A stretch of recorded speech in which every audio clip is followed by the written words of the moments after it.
The Morning Wave on Mix 93.8. So, Udi, hypertension, is quite a big deal, right? Yes. And there's something called this hypertension pandemic, where too many South Africans are losing their lives from a disease that is actually preventable, right? So this morning we're joined by Professor Brian Rayner, nephrologist and past director of the Hypertension Institute at UCT. Prof, good morning. How are you? And welcome to the Morning Wave.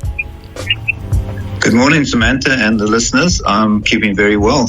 Good. Wonderful to have you on the show. So, Prof, first and foremost, of course, more people are losing their lives from hypertension, more commonly known as high blood pressure, than, any other illness that we're seeing, right? So, first and foremost, what is high blood pressure? Well, to maintain perfusion of your body, you need your heart to pump, and the blood must be under pressure to reach the organs. And when your heart contracts, that's called the systolic blood pressure. And when your heart relaxes, a diastolic blood pressure. And this is normally maintained in very narrow limits.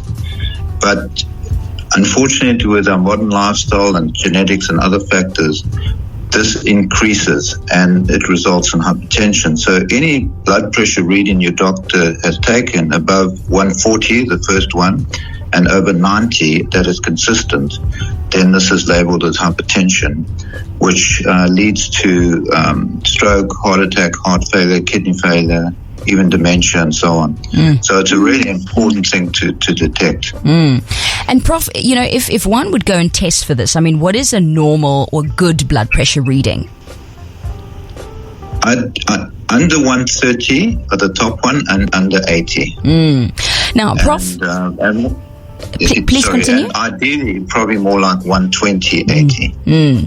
So if we're looking at, people like myself and Udi, are we more likely to develop hypertension, or, who would you say is more likely to develop this? Okay, everyone is at risk for hypertension, but it's more likely in people who have a family history of hypertension, so there's a genetic component, but also have a poor lifestyle. They're overweight, they don't exercise, they eat too much fatty foods and sugar, and so on. And take excess alcohol. So those people are at risk. But everyone is at risk because the prevalence in South Africa is the highest in the world.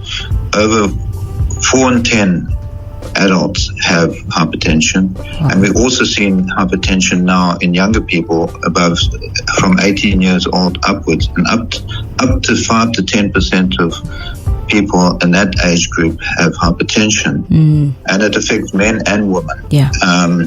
So it's really important that actually the only way to detect hypertension is have your blood pressure measured, because it's called the silent killer, because there are no symptoms unless you have severe hypertension. And so everyone above 18 in South Africa should have their blood pressure checked. To make the diagnosis, and because there is effective treatment and prevention. Yes, absolutely, and that's why we're having this discussion. And I would imagine that in your previous answer there, you spoke about younger people, right, and how they're actually being affected more because of the alcohol, the late nights, the fatty foods, the takeout, and that sort of thing. Now, what's more alarming is that only 50% of people with hypertension actually know they have it, and I would imagine that that's why you're saying it's known as the silent killer. Why? Or maybe if you can perhaps elaborate on that, Prof? Well, it's a matter of awareness, to get a message out there, to get people to have their blood pressure checked, and to get the medical profession, nursing profession, to opportunistically take blood pressure. So if you go in for a cold or a sore foot, or, you've got some chest pain or something, have your blood pressure checked by your doctor. When you have your vaccination, have your blood pressure checked. These are important issues to detect. And if it's elevated, you need follow-up readings, because, just a once-off reading doesn't establish the diagnosis, because some people get a bit tense when they have the blood pressure taken. So you need follow-up with a medical practitioner to determine if you truly have hypertension. And of course, unless it's very severe. Yes. Severe, you need more urgent treatment. If we're talking, and to go back to this term of it being a silent killer, would you then say that there's no real signs? Are you able to pick this up quite early on? There's no symptoms. So if in the late phase you will get symptoms, perhaps severe headaches, shortness of breath, and tiredness. But by and large, people have no symptoms from hypertension, and the only way to know it is to have the measurement done. And that's why we have this campaign, because I say so. It's directed actually at children to get their parents to have their blood pressure taken, because I say so. Yes. So if once people are aware they have it, I mean, they can take steps, but that's the next step, because a lot of people don't do that. Even if they have their blood pressure taken and they're aware of it, another 50% of people don't actually seek further medical advice. So there's a huge opportunity to change your bad habits. And also, by and large, most people will, if they truly have hypertension, will need medication. Correct. Prof, I'm going to hand it over to Ori. She's here in studio with me. And to the listeners, if you have any questions for Professor, please send it through via the WhatsApp line 084-822-0938. Good morning, Professor Brian Rayner. So I would like to know, is hypertension curable, or does one have to be on a treatment plan? And what can loved ones do to help better manage others that have hypertension? So very seldom is it curable. There are some rare instances where you have maybe a hormonal problem that can be cured by treatment. But by and large, 99% of people with hypertension is not curable, but it's controllable.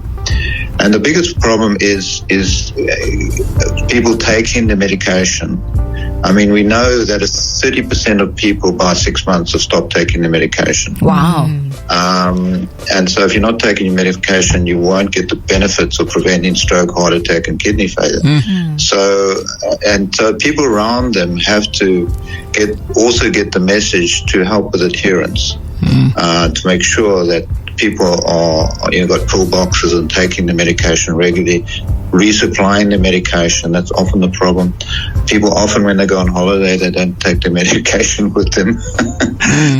And all these things lead to another 50% of people who are actually on treatment don't reach the goal of treatment to get your blood pressure below 140 or better, below 130/80.